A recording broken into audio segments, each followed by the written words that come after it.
Let's move on and talk about the process of filming your very first YouTube video. I advise you allocate sort of an entire day to doing this. This will release the pressure that is already high on you. You're probably already feeling a lot of pressure about getting in front of the camera. You don't know how good you're going to be, how many mistakes you're going to make. So allocating a significant amount of time means you have plenty of time to achieve this task you've never done before. There's a few sort of protocol steps that I recommend following for creating this video, and then I'll move on and talk about how long it takes me to now make a video after making almost 350 YouTube videos at this point. So you want to first, as we said, allocate a full day to this very first process. Then you want to go ahead and you want to make sure that you have your camera completely charged. You want to fully charge all of your batteries before you start. So the day before, make sure everything's ready to rock so you're not wasting time. I also advise, potentially if you can, to purchase additional batteries. So have between 1 to 3 batteries, because if you have something like a Canon M50 or a mirrorless camera from Sony, the battery life on those cameras aren't the greatest. So it means you could be filming, getting in the flow, finally starting to do a good job, then the camera runs out of battery and you gotta wait an hour or so before you can pick things back up. I remember very well filming my very first YouTube video. I was 19 years old, I'm now obviously 21 filming this video today, but it was a very enjoyable and new experience. And I knew from that moment then that I wanted to continue doing this and building out multiple channels and doing all this online content creation. If you compare Ben Rowlands back then compared to Ben Rowlands you're watching today, it's a complete transformation. My ability to present to the camera and the confidence on the camera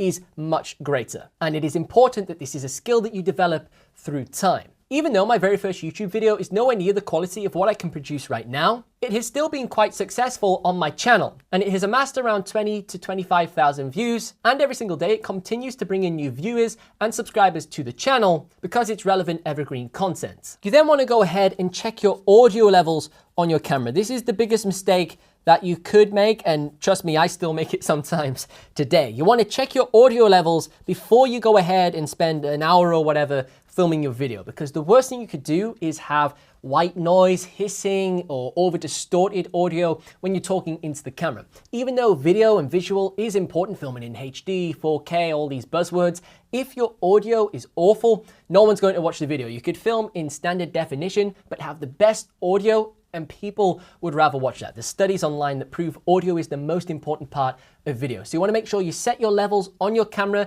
do a few tests, plug the SD card into your laptop and then listen back to those and make sure it is clean as you can possibly get it in that moment. The next thing I advise doing is switching your camera from auto into manual mode.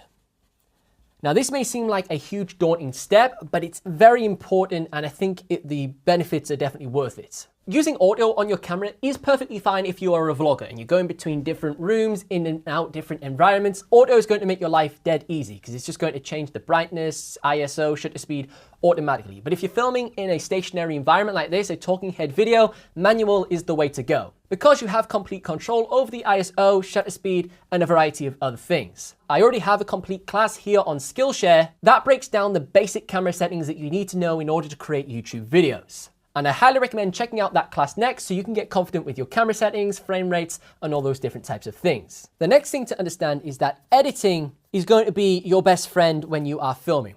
So when you capture a video, obviously, I think a lot of people have this conception that you nail it in one take, and then you go ahead and just add your B-roll on top of the timeline where applicable, and then you go ahead and you can upload this to YouTube. When in reality, what happens is you click record, and you can record for as long as you like until you nail it. And then when you're editing your video, you can go ahead and chop it up, and then have your much shorter timeline that is the final video that gets uploaded to YouTube. So you can make mistakes all along the way here and then just completely remove those in the final edit. And this brings us on to my current workflow when it comes to creating YouTube videos. So my current workflow is as follows. Bear in mind, I've probably filmed between like 350 plus videos on YouTube, forgetting all of the other videos I've created for online courses in that number as well. Currently for me, using the outlining method for my script, it takes me around 20 minutes to 30 minutes to film the talking head segment of my footage. So talking head is this exact shot here, like me talking to the camera, and I like to call this camera A. So camera A is completed in this time period. I will then go ahead and capture my B-roll, which is the most important part of my videos and how engaging they are on my tech channel. B-roll is the footage that you place on top of your camera A footage. So things like product shots, close-ups, just stuff that will help articulate your point that you're trying to make within the video. It may even be charts, graphs with data on, or a PowerPoint, whatever your style of content is. Another way to use B-roll is to hide mistakes within your presenting. So if I were to nail a sentence and then the second sentence was a bit jumbled and I messed it up, I could go ahead and place B-roll on top of that mistake and then connect the two clips together. So let's say you were filming and you nailed the very first sentence, but you followed that up with a mistake. You could go ahead and just cut part one of that sentence in your video editing software, then overlay that with a clip of B-roll. And then you could take the second attempt at the follow-up sentence that you nailed and just stick that together. And there you have a perfect sentence, and the person listening has no idea that underneath this, it has been healed with a cut. The next thing I do once I've completed the B-roll and also the camera A is I'll hop in to my video editing program. And this is where I will spend probably around an hour, maximum, around an hour doing a rough cut. So I'll take all of these clips from camera A, edit it like this, part one, part two, removing the mistakes, and then I will have a complete sort of YouTube video that how it's going to flow. And then from this point, I'll go back and film more B-roll for any shots that I may have missed or need to add because the ones I captured weren't too great because the autofocus was freaking out or whatever. So I'll go ahead and do a B-roll 2.0 to get my final clips, and then I'll hop back in and edit once again for a further couple of hours.